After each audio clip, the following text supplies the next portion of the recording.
So, yes. Okay, I want to ask you about the personality tests that you developed for identifying a politically correct type of personality. Have you thought, or are you in the process of disseminating it to the public? And the reason I ask that is that when I think about business owners, and I know this from personal experience and from two different accounts, complaints to the Ontario Human Rights Commission, are very expensive. So they're expensive in terms of litigation, in terms of settlement, and also in terms of damage to the reputation of the company that's brought before the commission.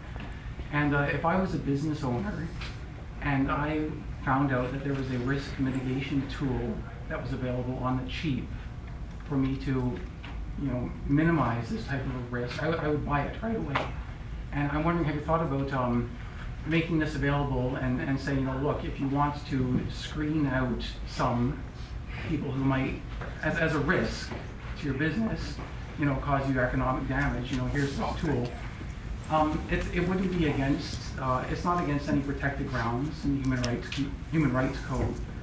And the other thing it would sort of, to me at least, seem to fall into your attack on on human resources people who are propagating the whole political correctness thing, because the Human Rights Code is screened into every business, right? So the way for me to sort of mitigate that is to screen out some of the people before they get into the business, and then use that screen. Okay. So I can't answer the second part of that question with regards to screening, because it's very specific, and I don't know enough to provide a non-problematic answer to that. But I can answer the first part, which is what personality traits tilt people towards political correctness. And the fundamental answer to that is that it's trait agreeableness. So you can look that up. There's 5 canonical traits: extroversion, neuroticism, agreeableness, conscientiousness, and openness, which is the creativity dimension. And agreeable people are compassionate and polite, but they're more likely to be politically correct. Now, that's not the only predictor. Now, but the thing is that agreeableness is a very strange personality dimension. So on the disagreeable side, people tend to be self-centered and combative and brusque and rough and competitive and for themselves. And so it's actually low agreeableness is the best predictor of being incarcerated. So among the personality predictors, it's not a great predictor of being incarcerated, but it's the best one. So if people get too disagreeable, they're very hard to work with. But if they get too agreeable, then they're pushovers. But agreeableness is one of these weird dimensions where there's real price to be paid no matter where you are on the distribution. So if you screened people out using agreeableness, because that might decrease the probability that they were politically correct, you would also get rid of people who were really good at working at teams and who were good at taking care of others. So it's hard to screen without paying a bigger price for the screening than you bear when it's something that's that particular. So the fundamental predictors of political belief are conscientiousness and openness. So openness you can roughly think about as creativity, and conscientiousness you can roughly think about as dutifulness and orderliness. Okay? Conservatives are low in creativity and high in dutifulness and orderliness. So they're very hard workers, and they're very good at managing, they're very good at administration, and they're good at running things that have already been turned into machines, so to speak. The liberals are good at inventing new things, but they're not very good at running them. And so the reason that there's niches for these two different types of people, there's many different types of people, but for these two different types, is because in our society you need creative people who aren't too bounded by orderliness to invent new things, and you need conscientious people who aren't too interested in novelty to run things that already exist effectively. And so the conservatives and the liberals, they have to communicate with one another, because the conservatives have no businesses to run without the liberals, and the liberals have no one to run their businesses without the conservatives. So that's a broader answer to the question of political differentiation. Yes? I spent my 20s raising kids. I have 2 children, and I've just for the first time gone to school full time. and started seeing from the first semester sociology classes teaching social constructions theory and different things that, from what I could tell around me, were being sort of taken for granted as truth. And then, so now I'm seeing that trickling down to the elementary school level where my kids are going to school.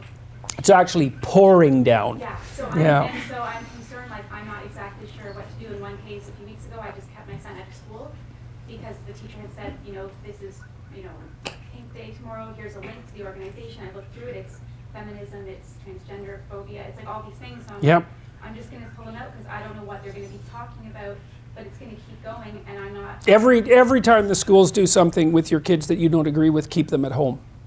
Simple as that. And do it now. Because this, like the systems that produce teachers have become pathological completely. They're indoctrination camps and nothing else. That's my estimation.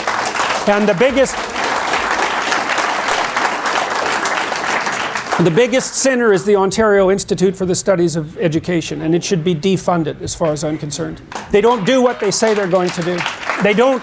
There's lots of room for real research into what helps children learn faster, and there's lots of things that are known and they're not being implemented in schools because it would be difficult. Instead, children are being taught this social constructionist ideological nonsense as early as possible so that it's well set into their minds.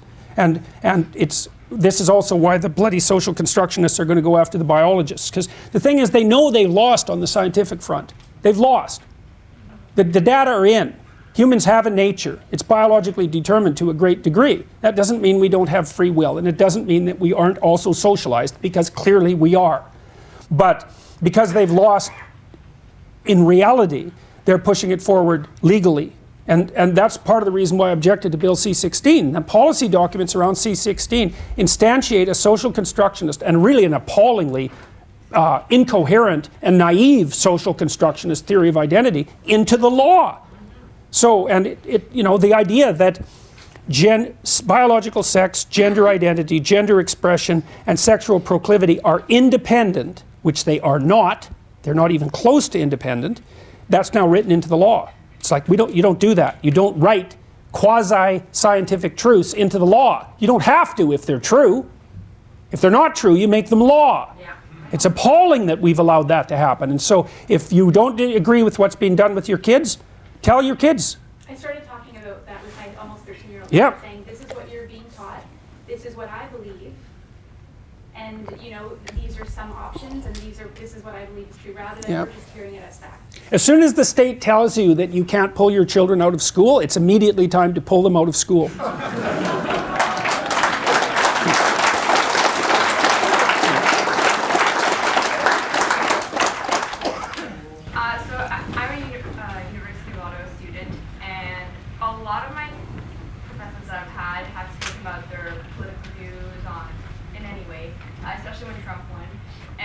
Lately, when the Dean of Faculty of Medicine released a statement saying that he'd rather them not talk about their political views and what they don't like whatever. I'm just wondering, what's your opinion on that? Do you think professors should not at all talk about their political views, or should they, but also encourage their students to do their own research and to... Oh, the professors should say, look, here's what I think. And you should do absolutely everything you can to figure out why I'm wrong. That's what I tell my students. It's like, I'm going to tell you what I believe to be true. And some of that's political, because the political gets, especially in times of uncertainty, the political gets tangled up with everything. But it's the role of the professor to help the students learn how to engage in combat against those ideas. And a professor can do that if he or she is more, what would you call, is a bigger supporter of the truth that's embedded in free inquiry than they are of the truth that's embedded in their current system of thought. Now, in terms of fighting professors, that's easy. Every time a professor says something particularly stupid, record it and make a YouTube video. You know, do it properly. Do it properly. You don't want to take things out of context. That's crooked. But you have every right to reveal what you're being taught. You know, there are lots of courses now. Where the rule is you can't talk about the course outside of the course because you disrupt the safe space. It's like, really? Really, it's unbelievable. That's the first course that you record and put online, because there's no excuse for that. There's absolutely no excuse for that. So hold the professors accountable for what they say. But you also have to do that in class. Somebody commented about 4chan. Yeah, well, the problem with posting things anonymously is that you're not telling the truth if you're posting them anonymously. Right? What you're doing is letting the fettered part of you have free voice. Now, that may be useful, but it's not the same as the truth. You're not uttering the truth unless you're willing to stand up for it. Right? And so in a class, it's like, stand up and object, and you'll get swatted. And then you'll sit down and think, okay, I got swatted that time, I better get my arguments in order next time. And so then you take your stupid arguments and you go home and you retool them a bit, and then you stand up again and you say, okay, I've got a better thing to say. And you keep doing that, knowing you're going to get swatted to begin with. And if you get nowhere with the discussion, like yesterday on the front page of the Toronto Sun, if I remember correctly, there was a story about a Ryerson student who proposed writing a paper on the wage gap. Which on the non-existent wage gap, roughly speaking. Because, look, women and men do not make the same amount of money. But they do tend to make the same amount of money in the same jobs. In fact, if the men and women are under 30, the women actually make more money than the men. But there is a wage gap, but there's a multitude of reasons for it. To call it, the reason is patriarchy. It's like, really? Really? That's your argument? What's the reason for everything? Why are little children suffering? It's patriarchy. Well, great, great. Try to implement that in a manner that's going to make a positive difference. You know, it's so boneheaded, it's just beyond belief. But so the thing that you do is the same thing that student did. She talked to her sister made a video, and now it's on the front page of the Toronto Sun. It's like, you got access to power in the modern age. Put something tendentious on YouTube and make a reasonable argument. Man, you'll have 1,000 people watching it in no time flat. Then you'll end up in this library.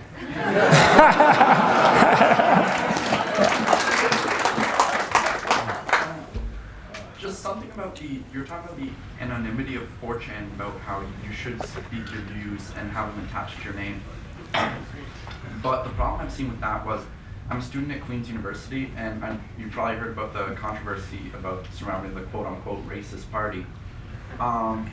What happened after that was there's a group of Queen students on Facebook, and it sparked a huge discussion, which I thought was great. There was communication, but what happened was people went through the group and screenshotted what people said, stalked people on Facebook, and sent their things that they said to their jobs, demanding that person was fired. Yeah. Same thing just happened at McMaster. Yeah. It's happening a lot. And even stuff such like in the States, there was a writer from Breitbart who also went to university, and he said he got an email because they wanted to host, Milo Yiannopoulos, also Christina Hoff Sommers. Yeah. They got an email from a professor talking, essentially slandering these students and saying that back in his day they broke the bones and bashed in the brains of fascists. Yeah. So while not specifically advocating violence, implying that it's okay. And it's desirable even. Yeah. Mm-hmm. And even after the Berkeley riots, there were 5 articles in the Berkeley school newspaper encouraging the riots. So it seems like not only is there an indoctrination of only leftist ideas in universities, but there's a discouragement, not just with words and counter ideas, but with violence, with shame, and with financial penalties in the universities. And I'm just curious as to if you have any ideas on how to fight that, because it seems all that speaking out is going to do is get you. Okay, so this is what I would say about that. First of all, be careful with what you write. Don't write things you don't believe, and write them carefully. And write them knowing that you're not to write them unless you're willing to stand behind them. And then understand that if you're called to stand behind them, that is in fact how you will become educated. That's what you're in university for. It's to become educated. You might not get educated in your classes. Maybe that's not how people get educated in university anymore. But if you have something to say, and you say it carefully, and you've thought it through, and then you're willing to stand behind it, you will come out of that educated, and it'll be worth it. So having the courage of your convictions is the same as having courage. It's the same thing, and there isn't anything better that you can have going forward through your life than courage. If you're called upon to fight for what you believe in, then learn to fight, because then you'll be able to fight. And with any luck, you'll be able to fight with your words. And if you can do that, you are so much more powerful than people who fight with their fists that there isn't even any comparison. So don't say things casually, right? It's not the time for that. If you have something to say on Facebook, say something you'll stand behind, and then take the damn consequences. Don't do it stupidly. Don't make unnecessary enemies. Don't shoot off your mouth. But if you have something to say that you have to say, you either say it or you corrupt your soul. So you take your choice. And I wouldn't recommend it, because that's the thing that you rely on to get you through life. And if it's corrupted, nothing will help you.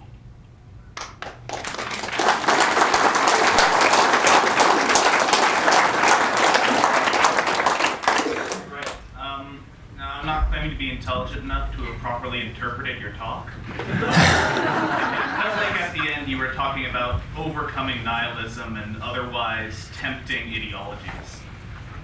But it pains me to say it, but at first glance your story is a little bit sad when you first look at it.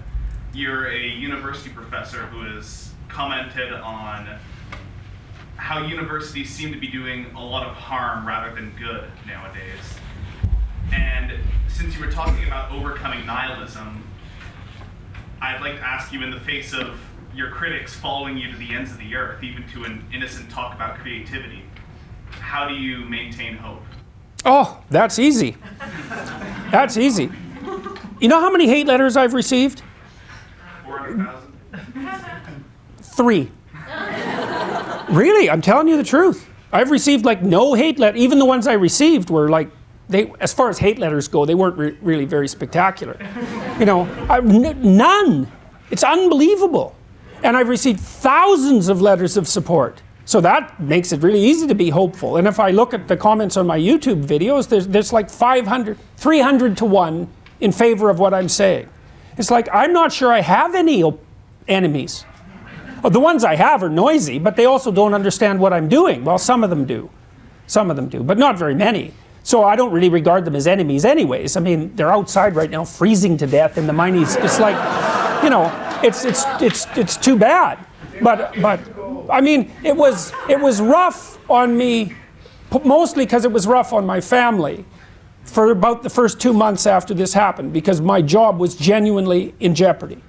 And also, you know, I was being beset by critics, who are all telling me how to improve, by the way, because that's what critics do. Really, that is what they do. And so it's actually a great gift if you have a lot of people who are telling you why you're wrong, because maybe you're wrong, and they'll tell you, and you can fix it. And I had lots of people who were on my side also telling me why I was wrong. But after about 2 months, when the university backed off, and they backed off in as friendly a way as you would expect a somewhat, what would you call it, blind, massive institution to manage. You know, there's 60,000 students at the University of Toronto, so you can't expect like an overweight hippopotamus to dance like a ballerina. It isn't going to do that. But we settled things, and the students were very welcoming to me, and like this is the sort of adventure that I was telling you about earlier. It's like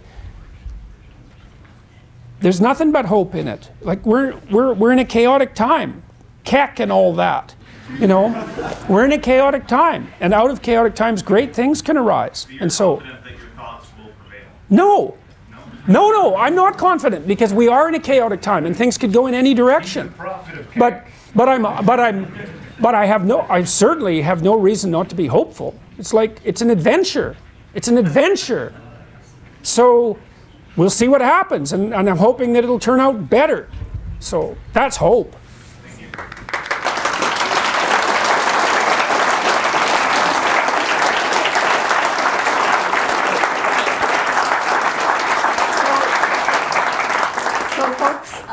The library says they want us out at 5, so I'm going to take 2 more questions, and then I'm going to thank Dr. Peterson. Okay, now that person is getting his head pointed at.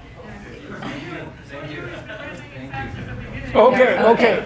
I think there was some light going in your way, so I was completely blinded. Ah, okay.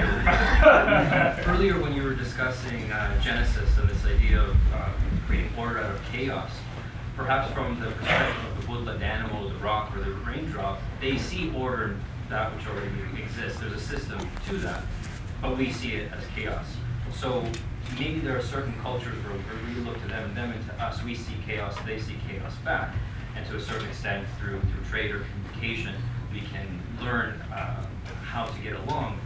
But sometimes, either between those societies or within our own society, we reach fundamental issues that we cannot reconcile. Yep.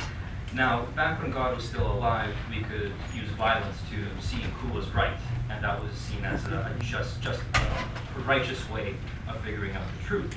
But now, since God has died, and some groups or cultures or individuals feel that it's okay to use violence when, through the marketplace of ideas, they haven't been able to convince the other side, what does the side that believes in the rules and not resorting to violence and continually trying to put on the videos and talk and come to places like this, what do we do when the other side is willing to go through whatever lengths to embarrass people to? You go to greater lengths, but you do it differently. Without falling into Dostoevsky. You make yourself strong. Make yourself strong. Make your society strong.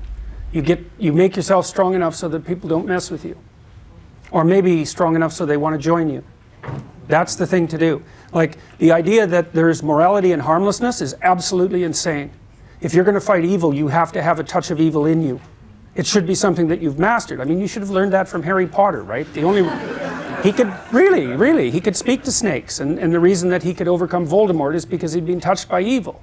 Like, there isn't a man that's worthy of his salt that hasn't been touched by evil. You should be one mean son of a bitch, and someone that some people are absolutely terrified of, if necessary. And then you won't have to use it. And then you can use it for good. But if you're just flabby and harmless, and you just get out of the way when someone pushes you, it's like, it's an invitation to be pushed. In fact, you should be pushed, because what the hell good are you? So, really, it's like, put yourself together so you're intimidating, and then make your society intimidating and strong, and then people will leave you the hell alone. So, or they will join you, and that's even better. So, there's no morality in weakness. The gentleman on the stairs? Hi there. We were talking about group identity, and basically it needs to be tight enough that it actually keeps us together. If it's too tight, it excludes. Do you have any faith in an idea of like a humanistic group identity? And if not, what do you think the best foundation should be? Should it be religious? Well, what do you mean by humanistic? Like humanism is an idea that your group identity is on our species, and that everyone is a part of your group. Though I feel like it might not be strong, actually practical, while it sounds nice. And if not, what do you think the foundation should be? Value-based, religious, national, constitutional, or some combination of? Well, identity has to be multidimensional. I mean, there's a social element to identity, which is of crucial importance. Identity is something that you negotiate with other people. So it's a negotiated game. And you have to have a social identity, because if you're going to live with other people, you have to share an identity with them. So, but as I indicated in my talk, I think the proper ordering of the identity is that the social identity serves the individual identity, and vice versa. But the individual identity is what's paramount, because it's the living force from which the social emerges and is continually repaired and renewed. And I think the problem with humanism, roughly speaking, is that it's not grounded deeply enough either in history or in biology. And we need things to be grounded. See, one of the questions I was trying to answer when I was sorting out, for my own purposes, the conflict between the Soviet Union and its communitarianism and the individualistic West, is this merely a matter of opinion? You know, we believe one thing, they believe the other. Who's to say what's right? Or is there something deeper at stake? And what I discovered, I believe, but not that I was the only person to discover it, because I certainly wasn't, is that the fundamental axioms of Western civilization are not mere opinions. They're expressions of the deepest level of being. And we need to be aligned with them, because otherwise we're not aligned with the structure of reality, for that matter. And I think that's, once you understand, roughly speaking, the manner in which these things are portrayed symbolically, then I think that becomes quite clear. I mean, you know, the oldest story that we have is that people are in an orderly state and everything falls apart and they plunge into the underworld. And then they fight some tremendous battle down there or die, and then they come out triumphant. It's like, well, is that a true story? It's like, well, that's happened to every one of you in your life. It happens all the time. You know, it's that you're aiming at something predicated on a sense of who you are, and you fail. Or the person doesn't love you, or they betray you, or abandon you, or you don't get the raise that you thought you deserved, or a friend betrays you, or you betray yourself. It's like the bottom falls out. Well, you're somewhere when the bottom falls out. Things fall apart. Now you're in chaos. How do you orient yourself in chaos? Well, you have to be careful, because hell is a suburb of chaos. It's where you end up when the chaos makes you bitter and resentful and then murderous and then genocidal. It's hell, and you can end up there. It's very hard to get out once you're there. These are places that are more real than real. And we have ancient stories of the voyage to the underworld and then the triumphant reemergent. That's the phoenix, right? And so, and unless your system of belief, let's say, which is more the system that orients yourself in the world, is predicated on these fundamental narrative structures, which are in turn an expression both of our biology and our social being, they cannot possibly survive. It has to be aligned all the way up, from the deepest material reaches to the highest spiritual plane. Nothing but alignment. And I think you can feel that too in your own life as things align themselves and come together. You know, I've got my act together. Now everyone knows what that means. Well, what does it mean? It means that everything's come into alignment, including the world. And the more you get your act together, level by level, the more the world comes into alignment around you. And if we all did that together, we have no idea how much alignment we could produce. We'd transfigure the world. We would transfigure the world. And then maybe everything that makes us hate the world would disappear. That's the promise of paradise. So, and that's a good place to end.